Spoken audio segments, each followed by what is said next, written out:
All right, ladies and gentlemen, boys and girls, welcome back. It's me, Harmless Dave, here, the Real Music Observer, observing real music in real time for real people just like you and just like me. So, Googling Fleetwood Mac, I actually found this video by Bill O'Reilly. Remember Bill O'Reilly, the guy that used to be on Fox News, who's now no longer on Fox News, but he still does commentary via his website. Okay, this isn't going to be political. I'm just telling you, I found this video. Bill O'Reilly talking about Fleetwood Mac.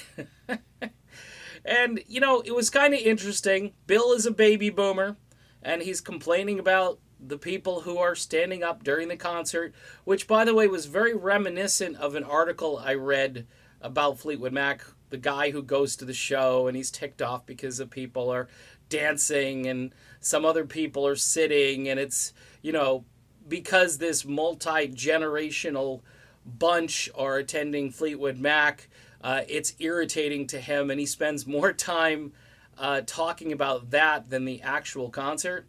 Well, Bill O'Reilly ends up doing exactly the same thing. He's complaining about how the millennials behave and they're on their cell phones. And by the way, full disclosure, I bring my phone to shows, but it stays in my pocket for the most part. I've tried to record audio or video a couple of times and it comes out like crap, and I don't know, I want to actually watch the show. I'm there to watch the show. Now, I appreciate the people who take quality audio and upload it, or video, and upload it to YouTube. That way I can sort of discern how good the band is. All these Fleetwood Mac videos I've seen are courtesy of folks that are taking the videos and uploading. So I thank you for doing that.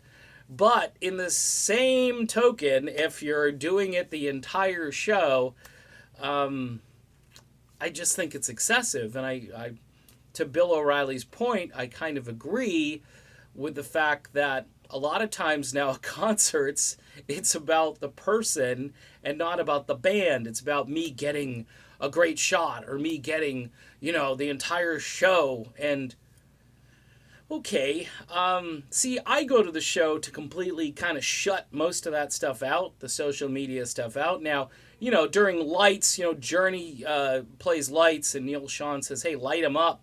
I don't have a butane lighter like I used to in the old days.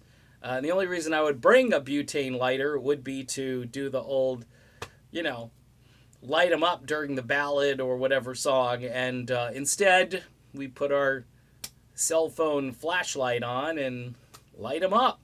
So that's kind of cool. And that's about the extent I would use my cell phone at a rock show. But again, Bill O'Reilly doesn't really address. He says something like, they're a legendary band. They didn't talk about politics, which I found great. And I have to concur with Bill O'Reilly. If I'm going to go to a show, I'd like to just enjoy the show. If I want to think about politics and so forth, I will go and watch a news program or go to a website or some other way of kind of ingesting that information.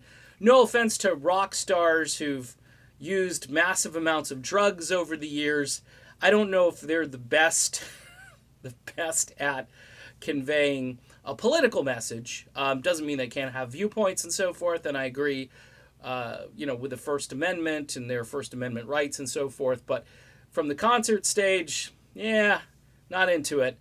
So Bill didn't comment on the absence of Lindsey Buckingham at all, which I found strange and surprising. If he is a total fan of the band, why not talk about, the absence and how the other guys did?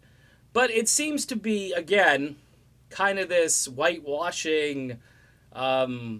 We're not going to talk about what happened. We're just going to move on and talk about who stood, who danced, who sat. I don't know.